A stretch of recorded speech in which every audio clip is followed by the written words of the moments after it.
Surprise is 8 weeks old today, and it has been an interesting 8 weeks.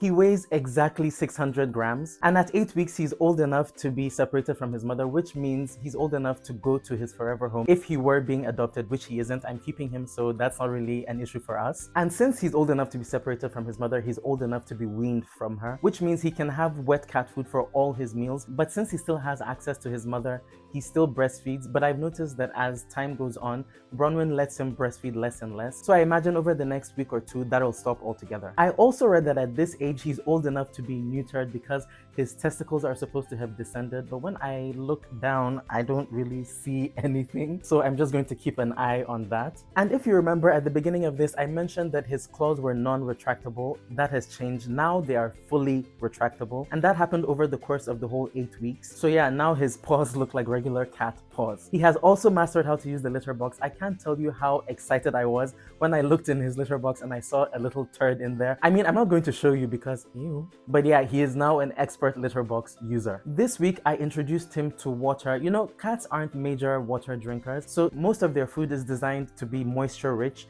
but it's always good to have water on the side. So I introduced him to water this week, and it took him a while to get used to it, but he did, and now he's drinking water with every meal. And over the weeks, I've mentioned how playful he's gotten, and up until now, it's been cute play, but this week, it's become more violent. The way he plays with his mother, I would call it more wrestling than playing, but I hear that this is normal, so I'm also going to be keeping an eye on that. So yeah, that's all for Surprise's 8th week of life. So now you know what to expect if you find yourself having to take care of newborn kittens, either because your cat had kittens or you're fostering kittens. And I want to take this opportunity to say that this video is just a rough guide. It's not chiseled in stone. Your kitten might be faster developmentally than Surprise or slower. It really doesn't matter as long as they end up hitting these developmental milestones. So yeah, this video is just to let you know what to expect, so don't take it too seriously. Anyway, that's all I have for you this week. If you enjoyed this video or you learned something new, please leave a thumbs up and don't forget to subscribe to this channel. I'll see you in the next one.